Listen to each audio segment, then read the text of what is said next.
Assalamualaikum warahmatullahi wabarakatuh. Di sini saya akan melanjutkan penjelasan dari materi pertama. Perkenalkan, nama saya Atika Maulidatul Syarifah, NIM E2018-2334. Saya akan menjelaskan tentang proses pembelian atau pengadaan dan tahap-tahap dalam proses pembelian. Proses pembelian atau pengadaan ada dua. Yang pertama, persepsi Departemen Pembelian. Di masa lalu, Departemen Pembelian menduduki posisi yang rendah dalam hierarki manajemen. Kerasnya persaingan saat ini menyebabkan banyak perusahaan meningkatkan departemen pembelian mereka. Departemen pembelian mempunyai misi mencari nilai terbaik dari pemasok yang lebih sedikit dan lebih baik. Yang kedua, organisasi dan administrasi pembelian.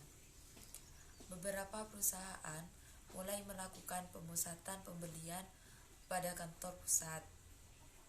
Bagi pemasar bisnis, ini berarti berurusan dengan pembeli yang lebih sedikit dengan intensitas yang lebih tinggi. Karena itu, perusahaan mulai mendesentralisasi beberapa operasi pembelian dengan pemberdayaan karyawan untuk pembelian barang-barang kecil. Tahap-tahap dalam proses pembelian. Yang pertama, pengenalan masalah. Proses pembelian dimulai pada saat perusahaan menyadari adanya masalah atau kebutuhan yang dapat diatasi dengan cara memperoleh barang dan jasa yang dapat dipicu oleh stimulus internal dan eksternal. Yang kedua, deskripsi kebutuhan umum dan spesifikasi produk. Pendeskripsian yang dimaksud, pembeli menentukan karakteristik umum dari barang yang diperlukan kuantitasnya.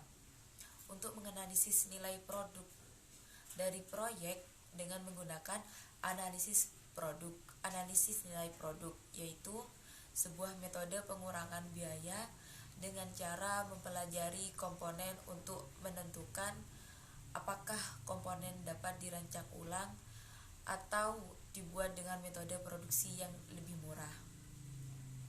Yang ketiga, pencarian pemasok. Mulai maraknya pembelian lewat internet mempunyai implikasi yang luas bagi pemasok dan akan mengubah bentuk pembelian di tahun-tahun mendatang. Yang keempat, pengumpulan proposal. Pemasar bisnis harus ahli dalam meneliti, menulis, dan mempresentasikan proposal. Proposal yang tertulis harus berupa dokumen pemasaran yang menjelaskan nilai dan manfaat untuk pelanggan. Presentasi lisan yang dilakukan harus membangkitkan kepercayaan serta memposisikan kapabilitas dan sumber daya perusahaan sehingga lebih menonjol dari pesaing. Pemilihan pemasok. Sebelum memilih pemasok, pusat pembelian akan menyebutkan atribut pemasok yang diinginkan dan menunjukkan mana yang jadi prioritas dengan menggunakan model evaluasi pemasok. Yang keenam, spesifikasi pesanan rutin. Setelah memilih pemasok, pembeli menegosiasikan pesanan akhir, membuat daftar spesifikasi teknis, jumlah yang diperlukan, waktu pengiriman yang diharapkan, kebijakan pengembalian, jaminan, dan seterusnya. Beberapa perusahaan melangkah lebih jauh dan mengalihkan tanggung jawab pemesanan ke pemasok mereka dalam sistem yang disebut persediaan yang dikelola vendor.